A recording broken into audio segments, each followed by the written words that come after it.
And welcome to Light Years. Andy Liu, that time of year again. All right, how excited are you? Draft week, 12 days from free agency, pure rumor mill time. Bradley Beal got traded. How many Bradley Beal pods have we done over the years? It's finally over. Over under 72 hours of hypothetical Bradley Beal fits. In, out.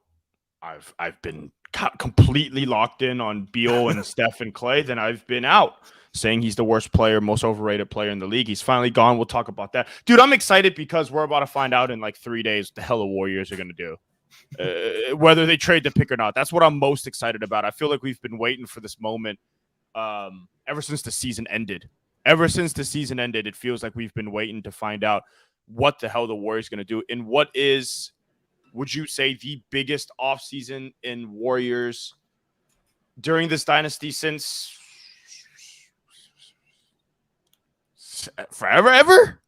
Has there been a bigger, more pressurized offseason? I don't know about forever, but Steph's 35.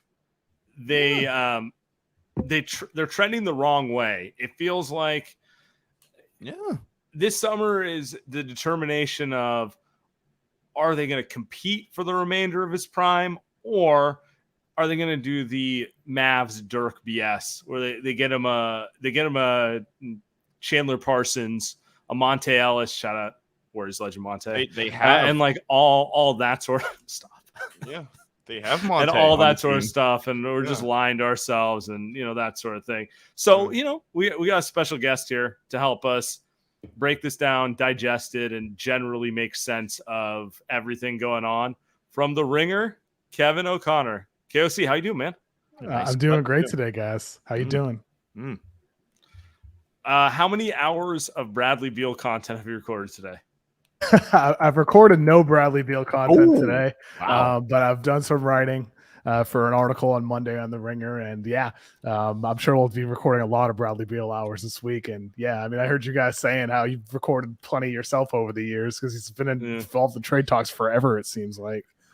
I mean, he was reaching Miles Turner status for me, where it was like, he could be moved, maybe moved, but it never happened. So it's kind of weird to see it happen that quick. And I guess like my high level question for you is, does it feel like this is a precursor for players being moved at lower prices, like a market reset? I mean, we all know the contract, but like we can be honest with you, little surprised how little he got moved for. Yeah, I mean, I think no, because Bradley Beal had the no trade clause. And like Windhorst said last week on ESPN, he was able to steer where he wanted to go, and he could essentially choose what he's traded for. That was true. And I mean, like, I understand why certain people believe like maybe the Warriors could have created some leverage here. Maybe they could have went the Aaron Rodgers path and dragged this out into August and September and tried to get a future first out of it. But I think for Washington, they wanted to get some expiring salaries in the deal. They did not want DeAndre Ayton in it. That would conceivably mean they also didn't want Tyler Hero in it. With whatever Miami was offering, or Duncan Robinson, whatever that deal was on that side. So I think for the Wizards, they got what they wanted, which was clarity ahead of the draft. Now they can go into, Thursday night knowing what direction they're going to go into next offseason, what they want to be, who else they want to move. Kristaps Porzingis, Kyle Kuzma. I would think those guys are gone too. If those guys aren't gone, and I'd be confused with what's actually going on there, though. But I think all those guys are probably going to go, and they're just going to stink. Okay, let's hold off. Let's hold off on the KP and Kuz, Sam. We're going to talk about that in a second. But you implied that they didn't want any non-expiring contracts. So Jordan Poole probably wasn't going to be. The Warriors wouldn't have done it anyway, it sounds like. But that's probably not a player that they'd be interested in any. Yeah, I would think so. I mean, last week I hit her. They don't want Ayton. I think I remember who was it that reported it first? Woj said something like they can offer Ayton and Shamet, but the deal would be more likely to be Paul and Shamet. And I asked around about that, like, why is this being reported this way? And they said the Wizards just don't want long-term money. And so that would eliminate Poole, Hero, whoever else might have been, offered in a deal for Bradley Beal at best. So I think they got what they wanted, which is expirings and a clean slate moving forward. Do you get a sense that's like a consistent theme around the league? Like, I just don't know what to make of the new CBA. Like, obviously it's very punitive when you get higher up.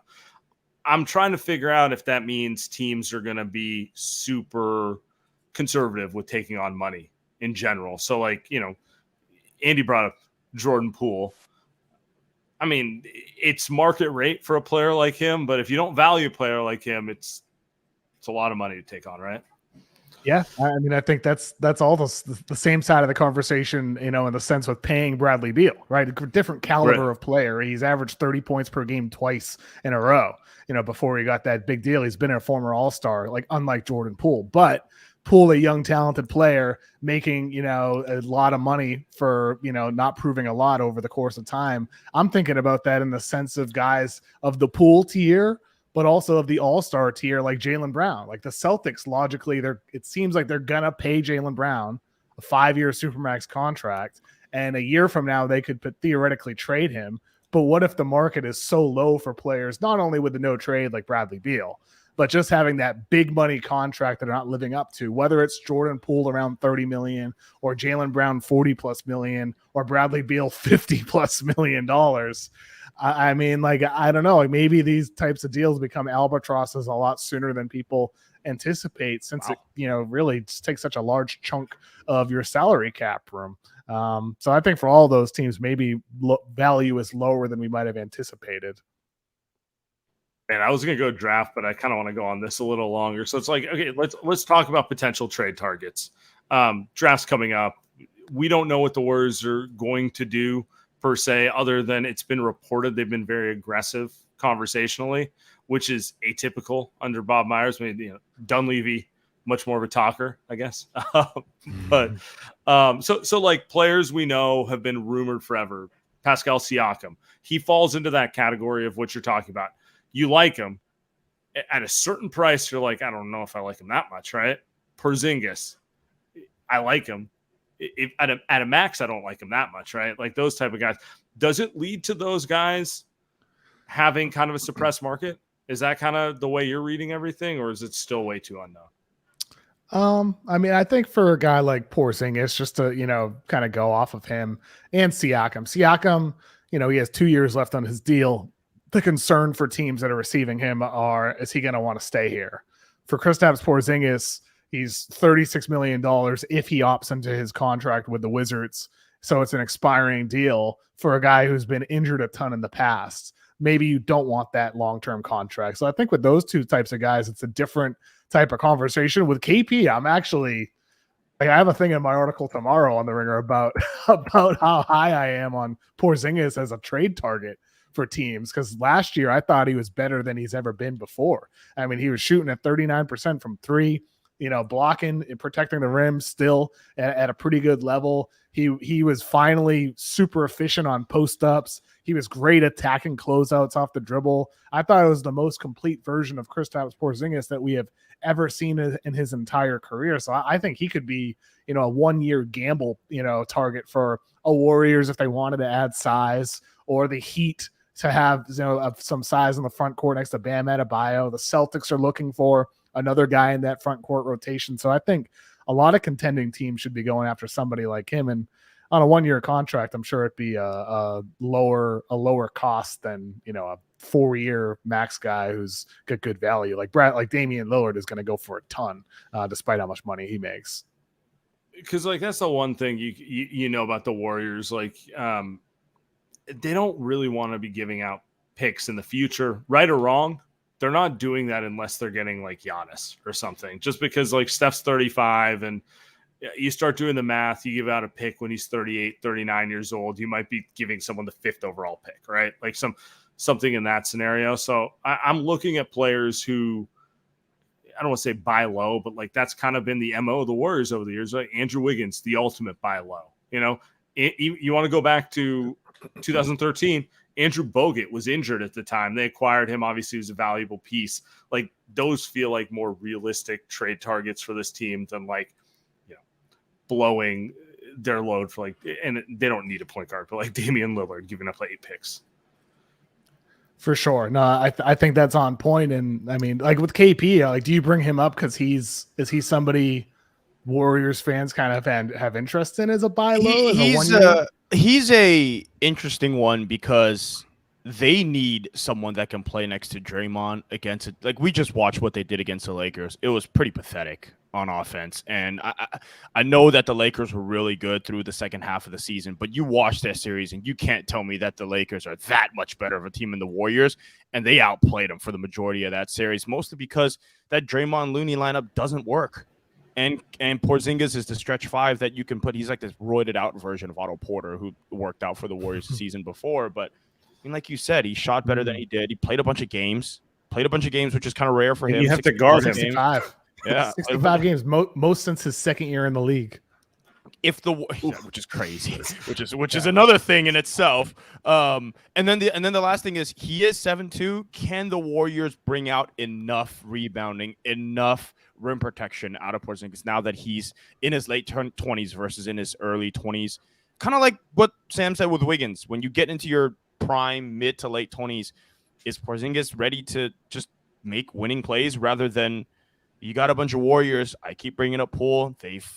You can maybe attest to this. They're looking at trading off Kuminga, and some of those reasons are those guys just don't really care about winning. At least not the way that the Warriors do at the end of this Steph era. They more care about themselves, and maybe Porzingis is at the age in his career where he cares more about winning. I think he is. I really do. I mean, I think with him, like the health, like he had some amazing stretches for the Mavericks. Like that end of his first season before he got hurt, like he was amazing. And then injuries add up and he keeps getting hurt. Last year for the Wizards, granted they're not a winning team, I felt like KP was just really good.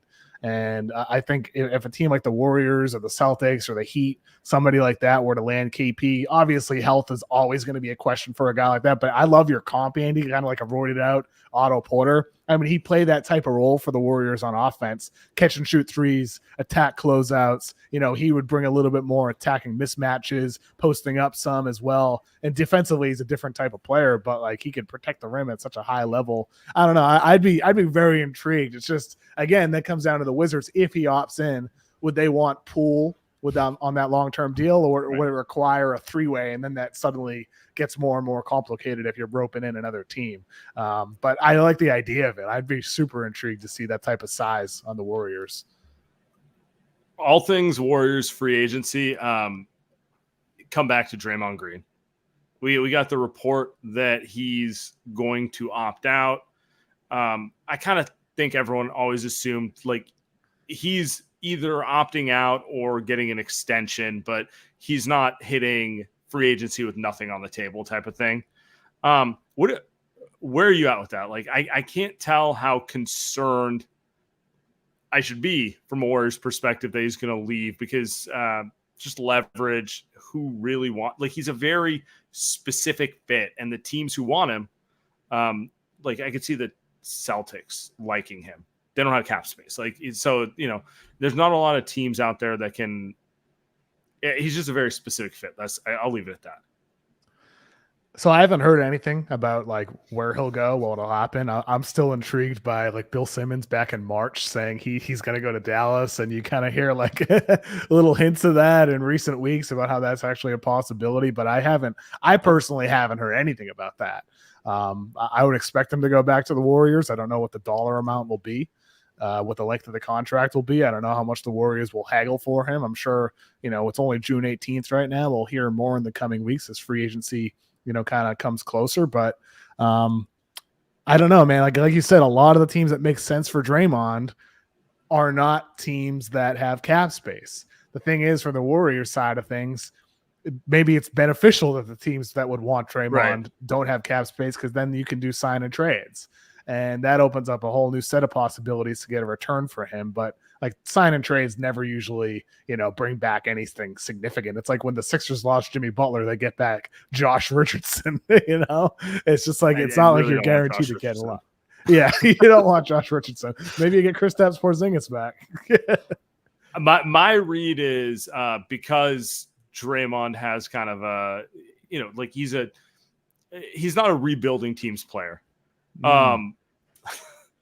What's up, boss? Not at all. I was gonna say my read is I think it's gonna get super noisy because he wants to get his contract. You know what I'm saying? So it's gonna be a lot of bark, but maybe it won't actually be as contentious as people. Oh, you think it'll be a lot of like the Andre Iguodala negotiations where are they not like the kind of the same type of player where like Andre is doing tours in Sacramento lying about how much he loves Midtown? That was for those that don't, I mean, listeners know, but that was an insane negotiation where Andre essentially took Bob Myers to the finish line and made it seem like he was going to sign with Sacramento and then made the Warriors give him a partial third year. That was 17 mil, which the Warriors had to give away a first round pick protected to Memphis to get rid of that contract. And I think that pick is coming up due here in the next year or so. Oh, that's the one coming up in 24, right? That's the one coming up that they have to. So if they tank, if this, God forbid, knock on wood, Steph breaks his hand again like he did in 2020, the Warriors tank, they're screwed, right? So that was the negotiation with Andre the last time, and that. So I assume top 4 protected. I see. So if like the Warriors get Steph's out and that's the 7th best odds. I feel pretty confident they're not going to do a soft tank because of that. So insane. Just anyway, that's kind of and to Draymond's point. I mean, the biggest contract he's ever even got in his career was not close to it. It is.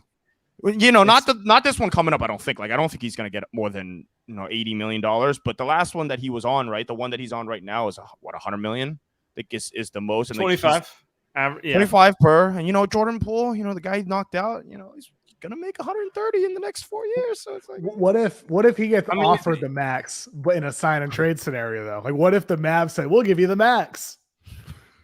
If you do a sign and trade with the Warriors, we'll give you the max. I'm gonna be pulling up Maxi Kleber's advanced metrics, being like, yeah, he's better than you think, guys. He's better than you think. No. Draymond, by the way, playing with Kyrie and Luka. God. By the way, it just I would pay to watch it. I mean, he might lose his mind even earlier than just punching someone in training camp. Oh man. Oh man. I know exactly how that'll go. Just lying about how I can do all the same things I did with Steph with Kyrie. And then Kyrie goes to Burning Man. He doesn't see him for 2 months. And, Luka's yelling at him to move.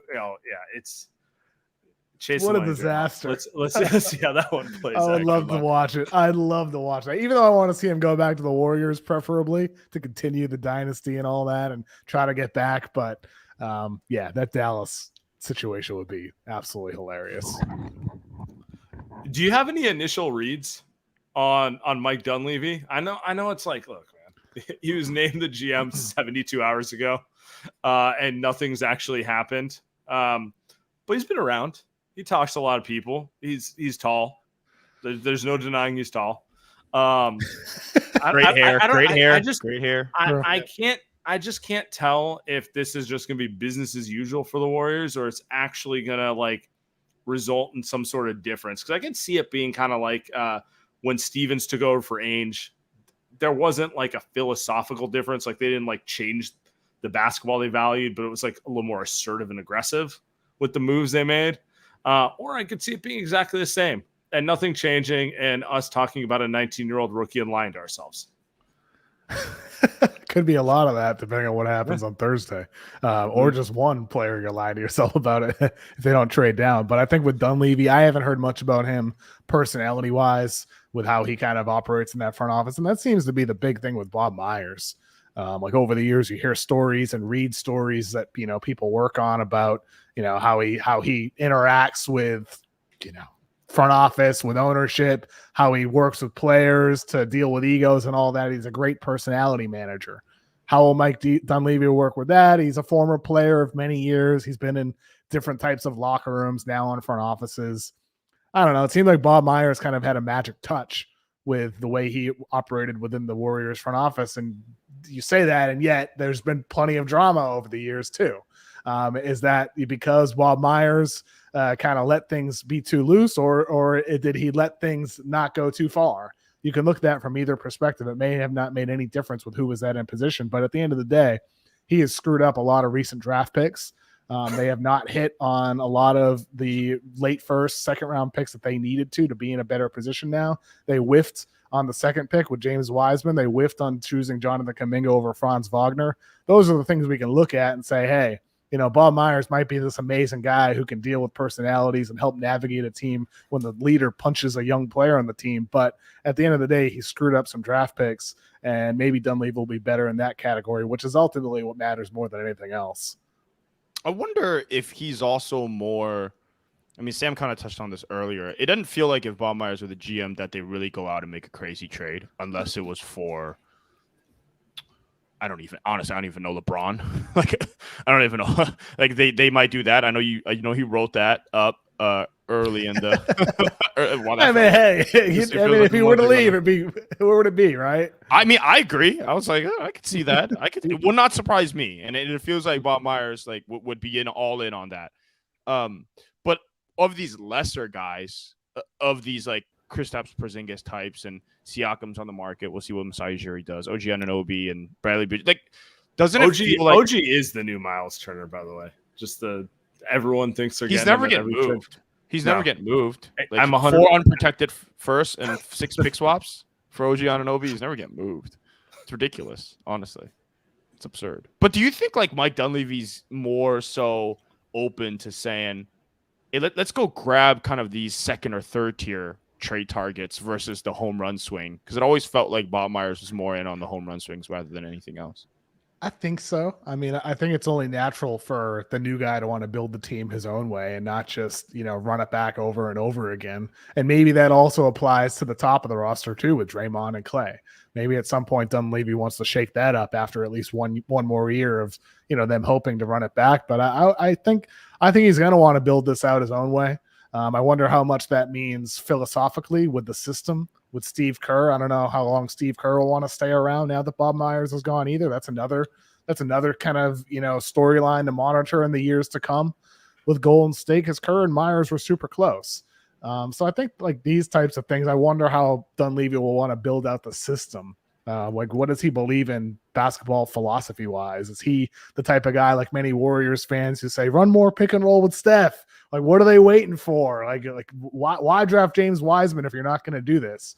And then they do it in the postseason, and Steph has like all-time nights.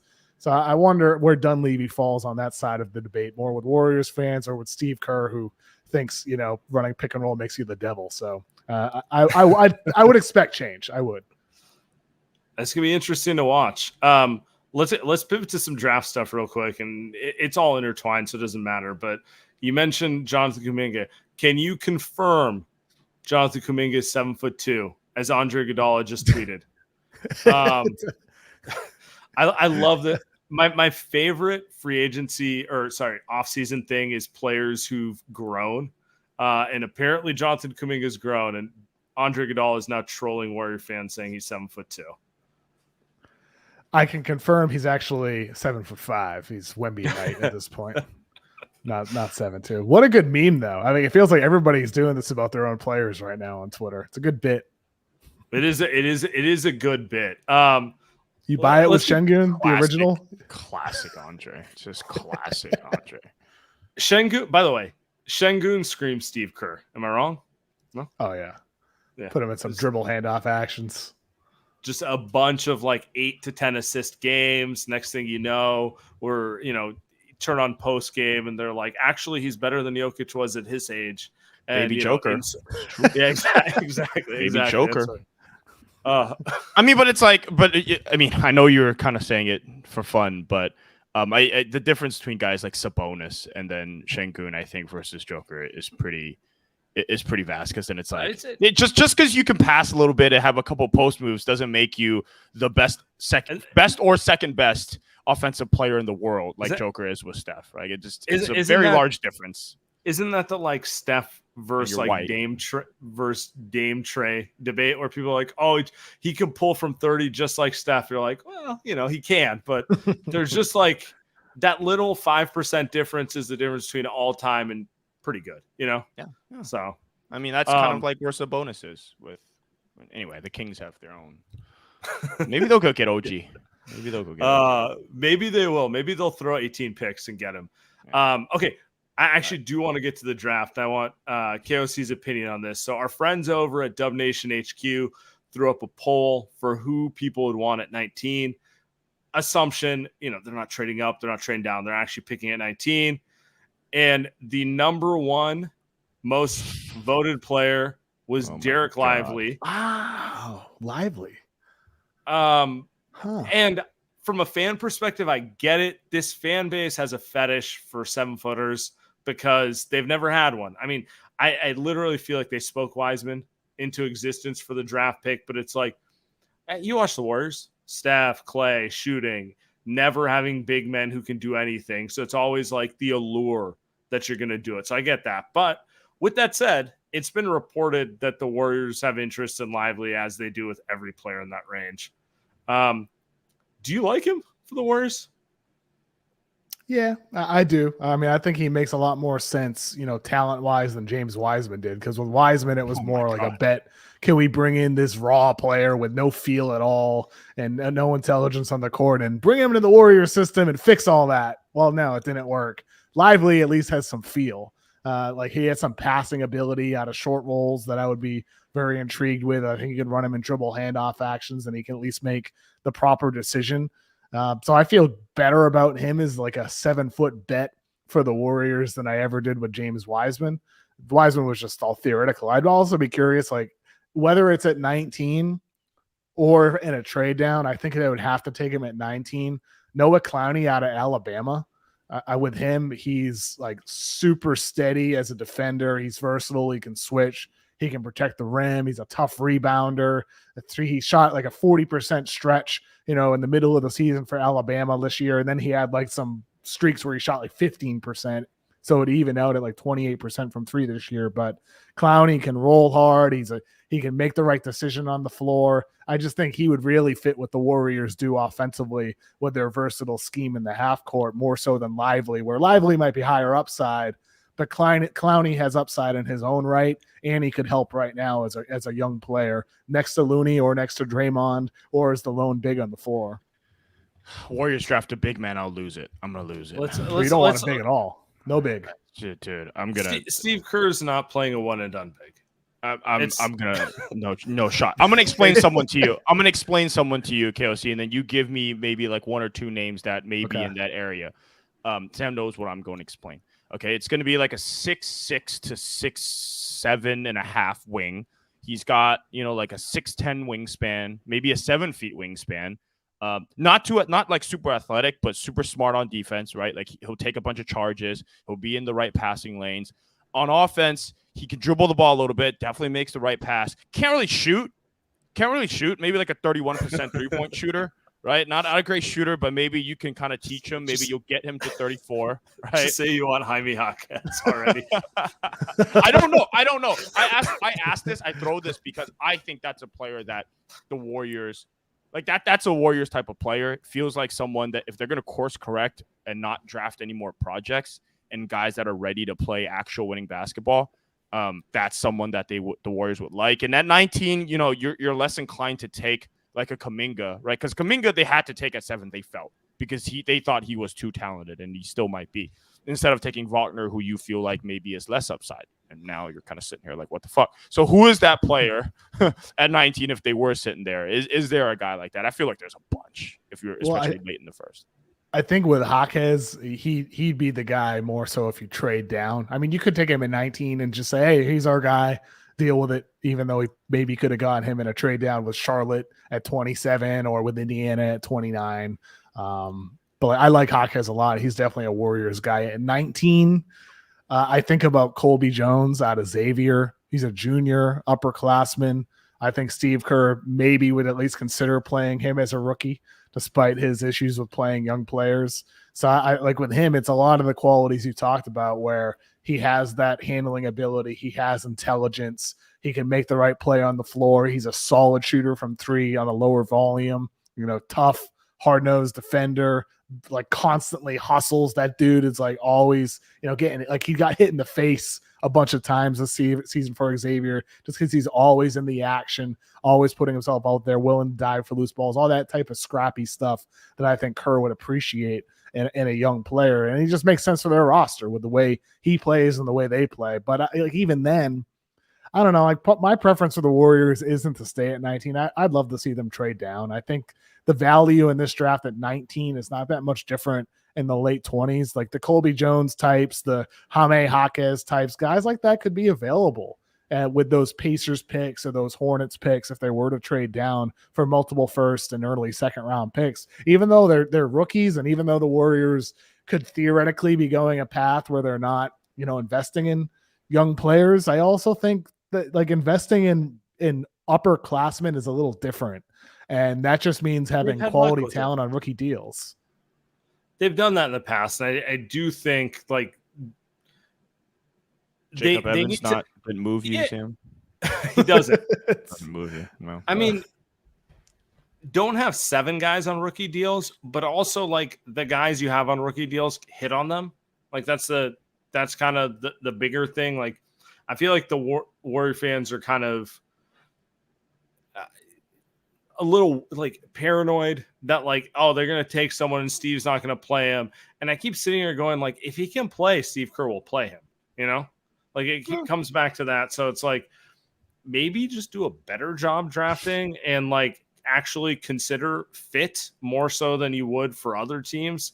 So you mentioned a couple guys there in your mock. You have your most recent mock. You have them taking our guy from Santa Clara, Brandon Podziemski. I can never pronounce his last name. Oh no! What is that? Oh no! What is that? He can play. What is I that like name? him. You're not a fan of the pick, Andy? I don't watch any. Okay. So Sam, this is a bit for me. I don't watch any college or anything. So I like my WCC. Like I actually have watched him.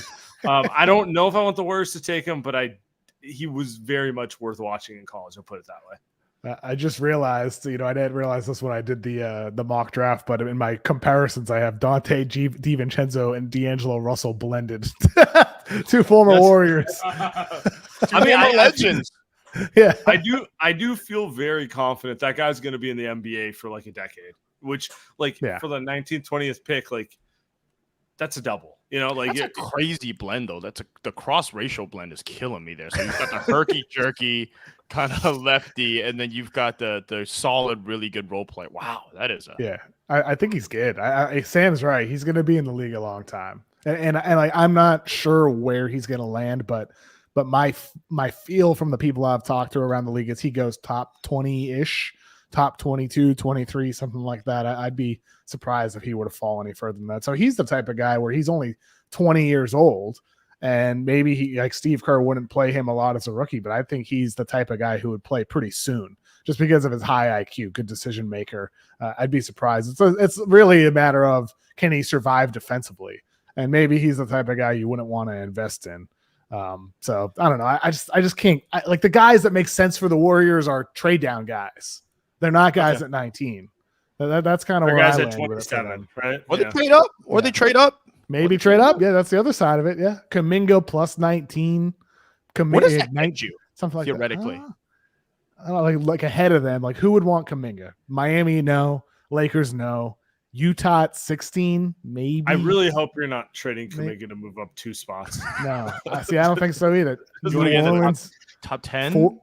How about 13 Toronto? But Toronto.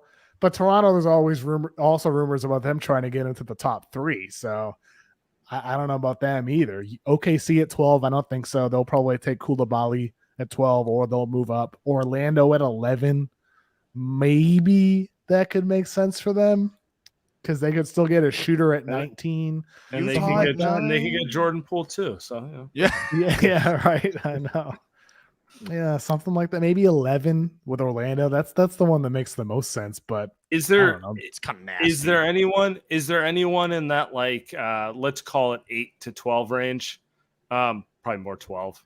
That you think the Warriors would really value that like could actually contribute to them in the short term? Because it has been rumored, and Gavoni's not unsourced. So when he says they're looking to move up, like there has to be someone who's catching their eye. So I think a couple guys, Anthony Black out of Arkansas.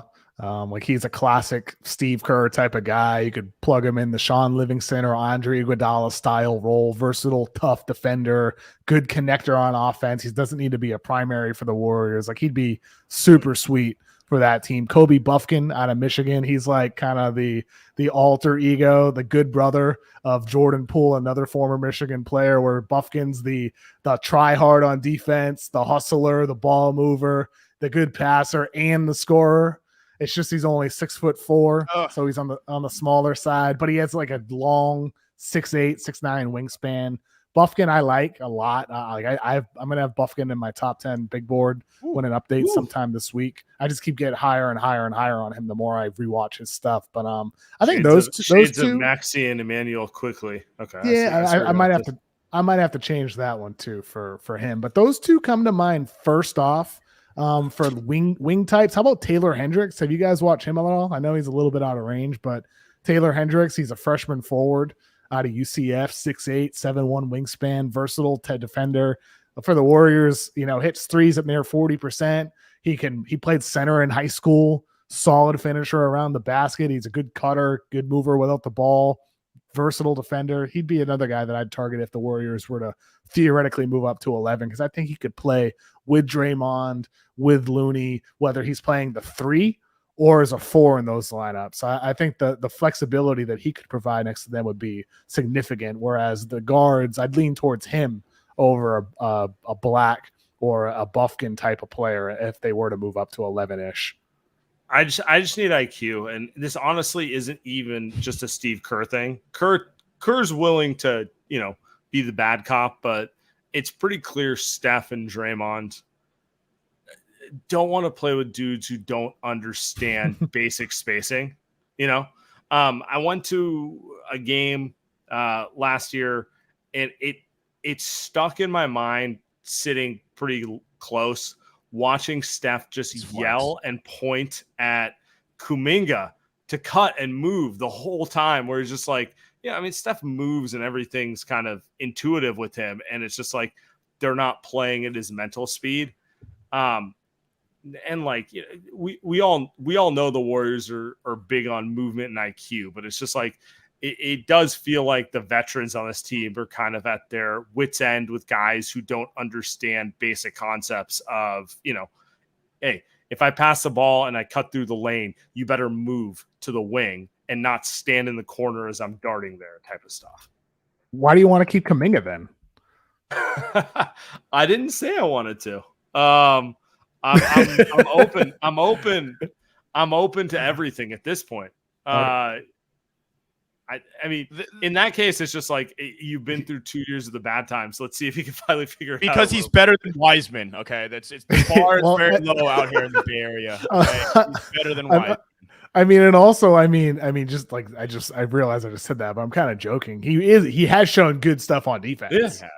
He's had really good moments on defense. He, granted it's a small sample size. He shot 37% from 3 last year.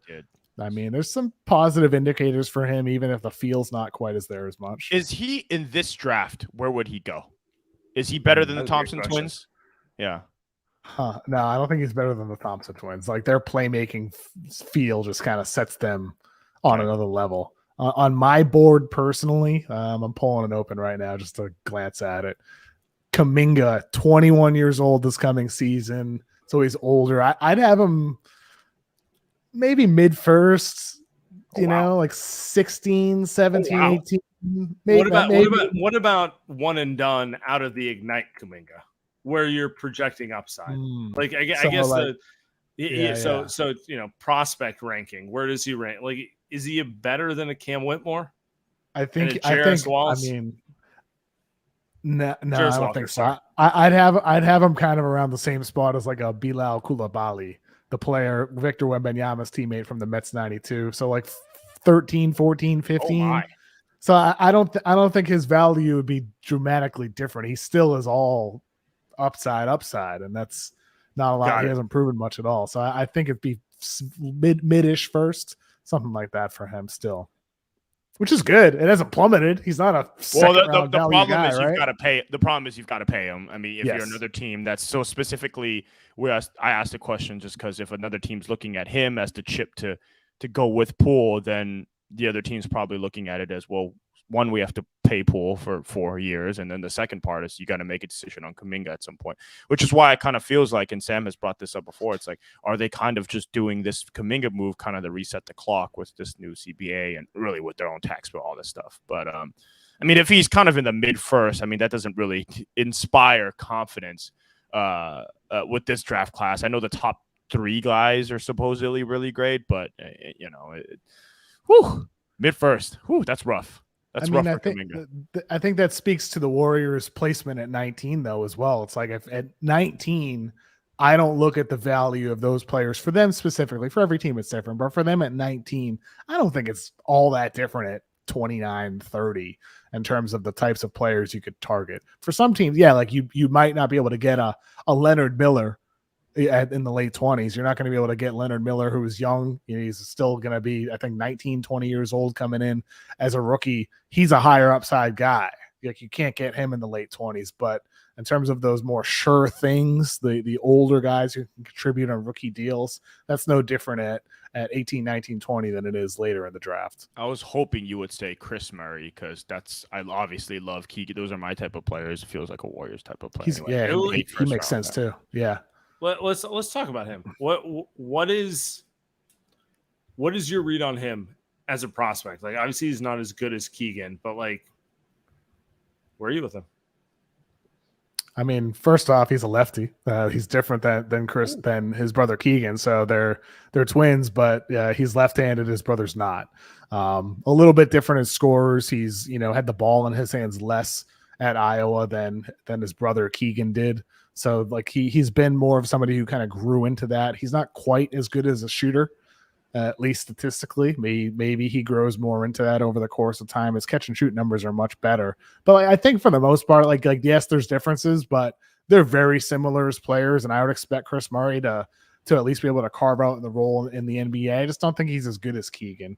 And I mean, he's solid. I still think he's going to need a little bit of time to get ready, whereas Keegan was more ready right away. So I like him if the Warriors had multiple shots, like multiple guys to roll the dice on. But if it's just one pick, I'd rather go in a different direction than Chris Murray at 19. Okay. Who is the pick who you would be like, oh no, Dunleavy's going to flop? Like the worst possible scenario for the Warriors. And it's not even about their talent. It's like, look, you're dealing with a veteran team who wants to compete. You're dealing with veteran players who are ornery and a veteran coach who will have their back. This player he's too raw.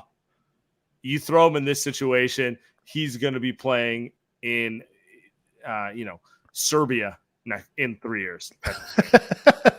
Like, I feel very bad about this, but you know what I'm saying? Like, worst case scenario, sending the rawest player who, like, maybe he'd be cultivated in OKC, but it's not going to work here. Well, I don't think he'll be playing in Serbia or China, but like Nick Smith might be playing for like the Wizards in 3 years or something like that. Like Nick Smith, if the Warriors were to draft him, he's a freshman wing out of Arkansas. He was like getting limited minutes in the NCAA tournament for Arkansas just because he's so raw as a decision maker, as a defender. I just think for the Warriors, it'd be disastrous. Fit. Yeah, right. 100%. Can ride the bench with right next to Jordan Poole during the playoffs. He can be pissy with the rest of the teenagers. Oh, it's perfect fit. I love it. They see it. I'm waiting for them. They see upside. They see genius in there. Just needs time. He might be good in 4 years or 3 years, but that's exactly. It's just not ready right now. And the Warriors need to be thinking right now. Who is the guys that are gonna help us, and which players can they help now and potentially turn into something like Desmond Bane? He comes in at 22 years old and he's showed that he has upside still. Yeah, I think it is a little. I am a little fearful that the Warriors overcorrect and draft someone like a Jacob Evans, where it's like, hey, we're going to pick someone that we think can play right now, and he's just not good. And he just ends up not being good because like Jaime Jaquez, right? Like Jaime Jaquez is 22, and he maybe they draft him, but he's just too small. He's not athletic enough. He can't really shoot. Like that's all the stuff with Jacob Evans, where it's like he might actually be really smart, but he's just too small. He can't shoot. He can't really dribble. He can't get anywhere. So, like, what is this, right? And he's in Serbia in a couple of years, and so. I have that I have that fear too. Like there's the draft. I don't know. There's the draft teenager issue, but I don't know. We're picking on Serbia, by the way, and I started it. Like they're having a great run with Jokic and Djokovic. Yeah. Like they really are. So I don't know why I'm picking on them. But yeah, it is what it is.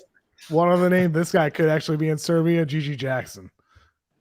Okay. Gigi Jackson out of South Carolina. He during the season he had a game where like he had limited minutes and he went on Instagram Live and started complaining about his minutes. This sounds like a Warrior. Great. This sounds I know. Yeah. I think him and Kuminga and Poole would be best friends. Oh, perfect. Yeah. I see you comping him to the Morris twins, and I see it right there. Yeah. Mm-hmm. That might be too much of a compliment, though. Might need to change that one. Morris twins were good, no matter who they are now. They were good in their They had some moments.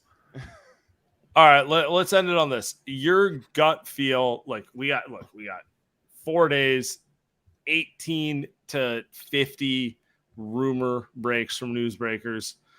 Do you think the Warriors stand pat at 19, trade up or trade out? I think trade down. Trade down. Someone's going to do it. Like Indiana, they have 26, 29, and 32. Charlotte has 27, 34, and 39, and 41. There's no way the Hornets make 4 picks in that range, or the Pacers make 3 picks in that range when they already have a lottery pick. I just think somebody's going to move down for those picks so those teams can consolidate. And it's a team that has open roster spots and a ton of payroll committed to other guys. And they need to have young players on rookie deals that can contribute early, and they can take some shots in that range too. To me, the Warriors just check those boxes across the board for a team that makes sense to trade down. And I would predict trade down for the Warriors. What are they getting in a trade down? Are they getting like a future protected? Like what is that? I mean, it can't be that much. Like if it's Indiana, maybe or let's say it's Charlotte. They have the second pick. Let's say they keep that and they go with Scoot or, Brandon Miller at that pick. Then they could give up maybe 2 or 3 of those 4 picks in that range, like 27 and 39 and 41. Two rookies. Let's go. Yeah, maybe 3. Maybe 3. I just don't see how some of those teams are going to make 5 picks. 5 picks. They already have deep rosters full of, veterans on good contracts and young players. It's just there's just not enough roster spots. I mean, OKC's starting to do that right now. They're starting to move stuff. That's a great example. So like it might seem like a lot if you could get 3 of those picks in that range, but then like those teams have no choice but to make those moves. By the way, go ahead, Sam. Go ahead. No, you go for it. Yeah, since we're done with the Warriors portion of the draft, you gotta go. Scoot's better than Brandon Miller. Come on now. How come? What do you like more about Scoot? I base this on nothing outside of that. Yes, and the fact that he's mentored by Steph Curry. That's it. I haven't watched it. He saw that they were in a strategic alliance. He's like, "This is my guy." Yeah, which is fair. I mean, I think like you're betting on these players not just as like what they do on the floor, but what they do in the practice court and who they are, and they might become as men. Scoot is definitely more mature than Brandon Miller, but I don't know, man. 6'2" point guard who has never proven he can shoot, gets targeted on defense, has good, not great passing vision. I don't know. I kind of just lean towards the 6'9" dude who can pass, create, shoot 40% from 3. That wasn't able to in college, but he can pull up from mid-range as well. Versatile on defense, chase down blocks, takes charges. I don't know. Like Brandon Miller might not be as mature as Scoot or have that it factor, but I don't know. I just can't move off Miller as 2 over Scoot. I like Scoot a lot. I just don't like him as much as Miller. Hard to pick a guard unless they're truly game-changing. I mean, how many kind of first – well, I mean, we'll see. I mean, you have Paul George, as an example, and I'm kind of sitting here like, well, Paul George is kind of like the prototypical wing. He might not be the best player on a team. I mean, he was, but it wasn't never good enough. But Paul George is a freaking good player. By the way, another good Warriors target. Another good Warriors target. But yeah, that's a great play. I don't know. We'll see with Scoot. I would take Paul George number 2 in every draft ever. Correct. So it's just like it's one of those things where it's like, that's my favorite thing about comps. Comps are always like, if everything breaks right, you think about it and like I understand it and I never get mad about them or anything like that. But it's like you look at it 5 years later, you're like, yeah, no, Paul George is better than every player in this draft. So, I think like the argument, I think the comps I have in the guide for Scoot are Donovan Mitchell and Colin Sexton. And for Brandon Miller, I have Paul George and Danny Granger. Mm-hmm. And I think you could argue the best version of Scoot Henderson is better than the best version of Brandon Miller because of that wing guard difference. Like maybe you'd rather have Donovan Mitchell as your energizer in the postseason than you would Paul George as your primary shot creator for the Clippers. But at the same time, like maybe not. Mitchell is still smaller. He still gets targeted. He still has his playmaking deficiencies. Paul George, maybe he just hasn't been in the right situation throughout his career. So it's so close between them. Prime PG versus Prime Mitchell. I'm taking Prime PG. That's not Prime PG is awesome. Yeah. You have Russ too. Well, I mean, I'd probably take Prime Russ. Probably 2% worse than PG, and now it's like Rashard Lewis, and then I'm taking then I'm taking Donovan Mitchell. So it's like it's not that clear cut. I get it though. Yeah, it's a little rough. All right, Kiosi, appreciate you. We've taken too much of your time. Anything you want to plug this week? I think you probably have a few more mocks coming out. Got some mocks coming out this week. That's on the Ringers 2023 NBA draft guide. Got 63 plus scouting reports, mock drafts in there, team needs pages, and Thursday night, the recently returned Danny Chow to the Ringer is going to be doing the grades that night during the NBA draft. So we're all excited about that. Lots coming on the draft guide this weekend on the Ringer. So everything can be checked out there. Fuck yeah! All right, appreciate it. Thank you, everyone. Thank you, sir. Thank you, guys.